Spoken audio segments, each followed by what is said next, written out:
So welcome back to Outdoors with the Morgans. Beautiful day today, although it's a little hot.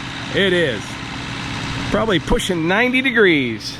So today is Father's Day, so happy Father's Day to all of you, but you're not going to see this video until Thursday, probably. But today, we got a couple things to go over in this video. Number one, we're going to show you a new piece of equipment that we bought, a yellow one.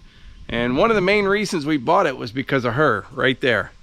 So Melissa, what don't you like about a zero-turn mower? They're very jerky. Just, well, they also can be very fast, which I love speed, but when I don't feel like I'm in total control, that's dangerous. In fact, I saw a video the other day where a guy was pulling something out of their pond, and he's kind of yelling and bothered, and then the lettering came on that was like, she just got too close, and here the wife was mowing around the pond, and he's pulling out this big zero turn right out of the pond. I'm like, they do react very fast. Yeah. So the downside of a zero turn is they react real quick, and some people just don't like that. The other thing is they're not very good on side hills at all. right. What happens is the front wheels are just kind of free floating, so you're steering it with your drive wheels, and if you're going across a side hill and those front wheels kind of go down the hill, sometimes you can be gone. The first zero turn I ever ran was a bad boy that we bought, and it was fast. It really was. On flat ground, zero turn is hard to beat, but the first time I ran that, I was just getting after it. And I was cutting grass down at my mom's place. Remember, you had to come down with the Ranger because I ended up in the trees. It just took off. So with that being said, Melissa wants to do some more mowing around here. She's not a fan of the zero turn mower, so I'll just show you. So here it is, my first ever Cub Cadet.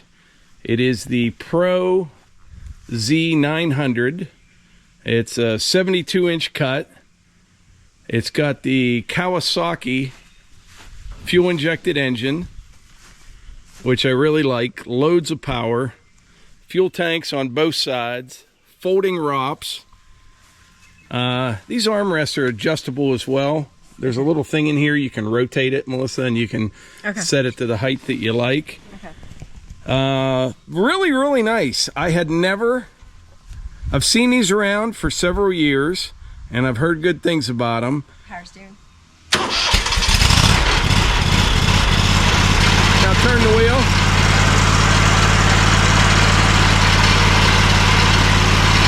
So when she's turning that wheel, like say she turns it this way, it will slow the back tires down as well. So it is basically four-wheel steering.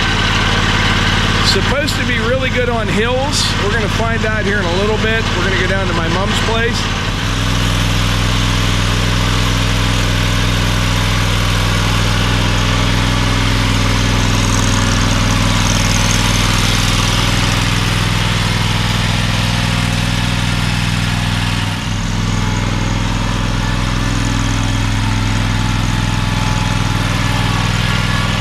So one thing I learned, if you don't turn the wheels all the way, it won't stop that inside wheel completely. It'll keep moving some. That's what happens sometimes with a regular zero turn. You turn real sharp, it'll lock the back wheel up. You'll tear up the sod. But hop off there once, Melissa. We'll show them how this thing works. We're going to just lift this tray out of here. Maybe. I'm going to grab that. There.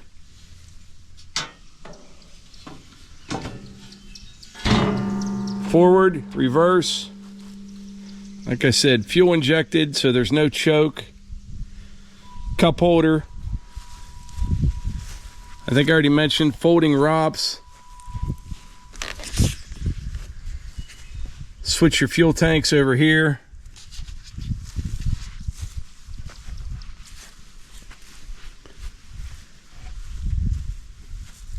That pedal right there, raise and lower your deck. Pretty nice. We came over here into the shade. It's a hot one, isn't it? It is. The sun is brutally hot. But that mower will do 14 miles an hour. Oh. Top speed. Now that steel battery mower that I was running, it would do 16, which is just crazy fast. Yeah. 14 is real fast as well. You wouldn't mow at that speed, but Right. I need to run it down to my mom's. I was just down there running the string trimmer and all that stuff, and we'll try it out on her lawn. By the way, I bought this at J&D Lawn and Tractor Sales. Tyler, the owner of J&D, he lives just down the road. Real nice guy. And just to be clear, this is not a partnership or a sponsored video or anything like that. I have tried numerous zero turns over the years, and to be honest, they were all pretty good. They really were. But I was looking for something with that steering wheel, which is why I bought this. I sold my X-Mark on Facebook Marketplace. That's a whole experience right there, selling stuff on Facebook Marketplace. But if you can weed through all the nonsense, there's normally somebody out there looking for what you have, if you keep it in good shape and take care of it. So yeah, we sold the X-Mark, bought our first Cub Cadet. So I could probably make it down to my mom's on the trail with this, but I think since it's brand new, we're just going to run it down the road and we'll check out the top speed.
right, so I just got back up to the house. When I was mowing down at my mom's place, I folded the ROPS part way down just because there's a lot of limbs.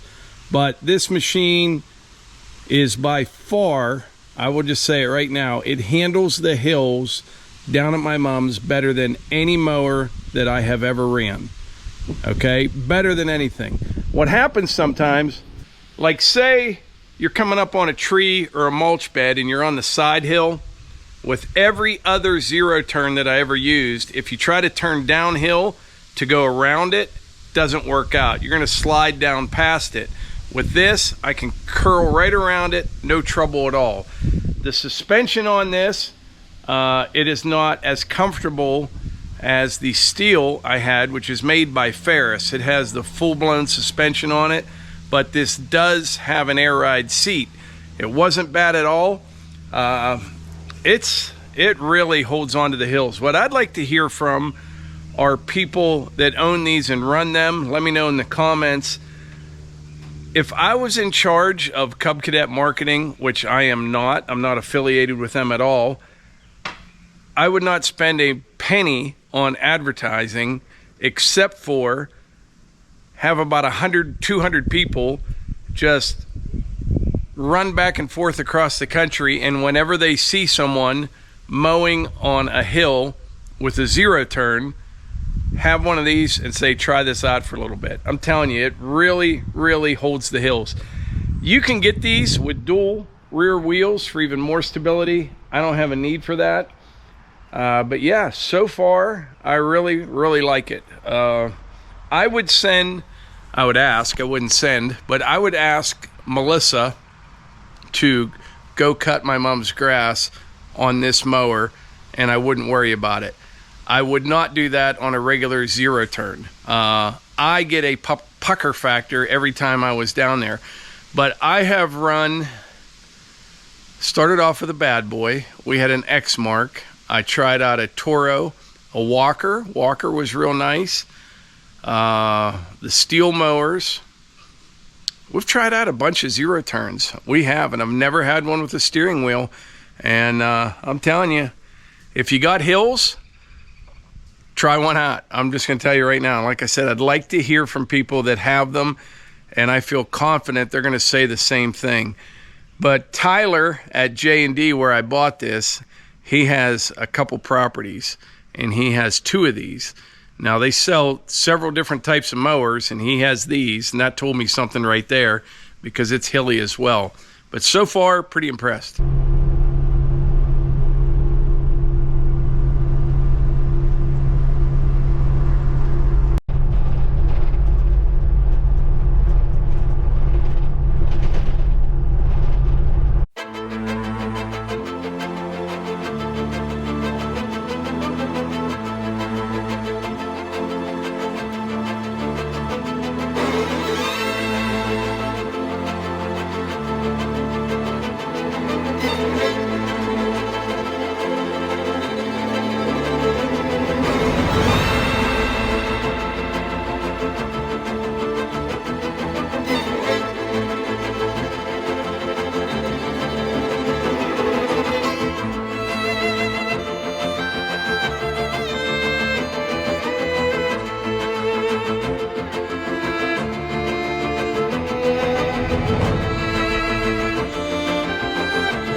right, so it has been probably 4 or 5 hours since I talked to you. It's getting close to dark now, but like we said earlier, it is Father's Day, and it was a great day. It was. We had some family over.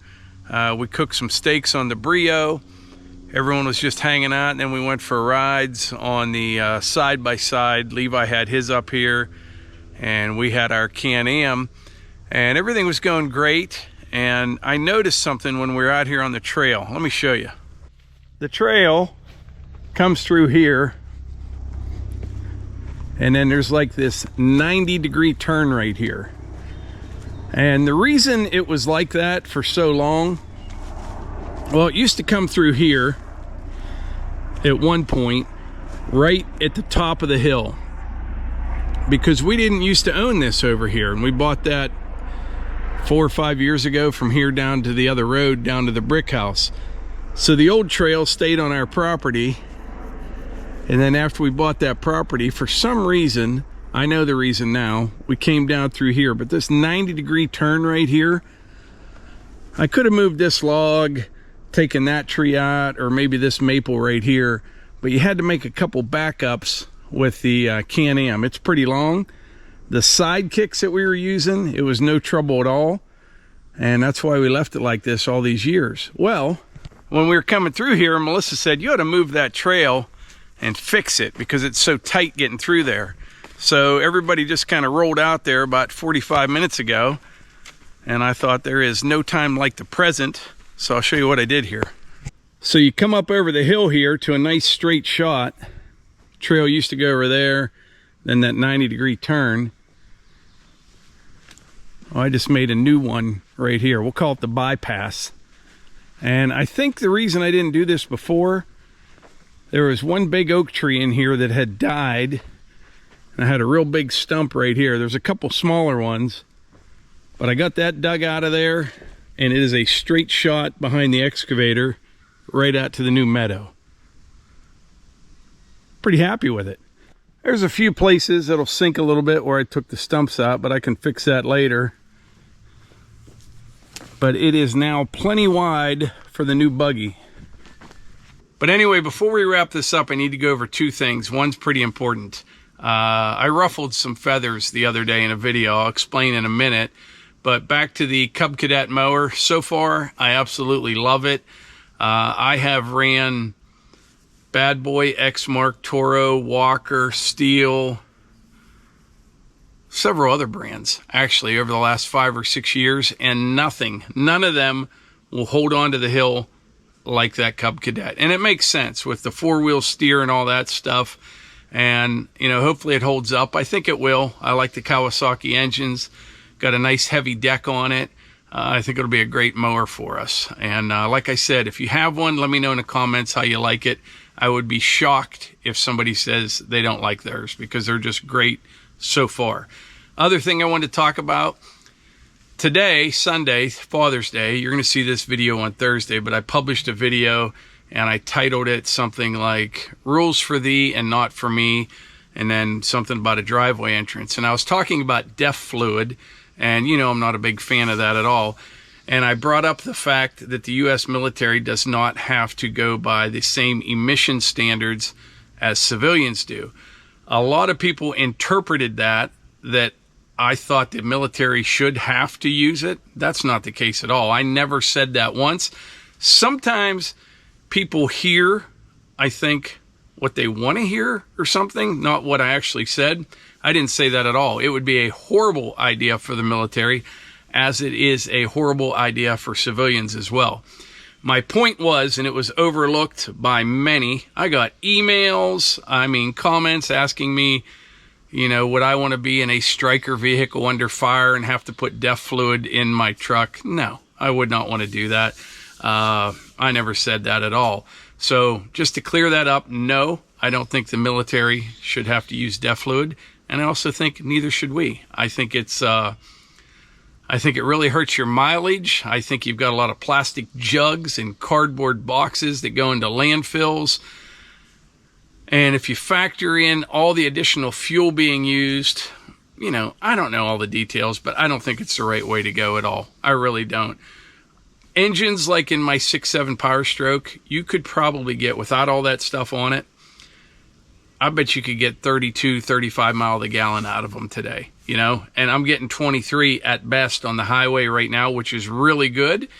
And I think without all the emissions, you would burn a whole lot less fuel, which would mean a lot less being produced and trucked and less emissions all around. My opinion only. And, but yeah, boy, I got emails. I got a lot of military guys thought I never said that. But anyway, I think that's about it for today's video. Had a productive day. Great Father's Day. I hope you did as well. And I will catch you on the next one.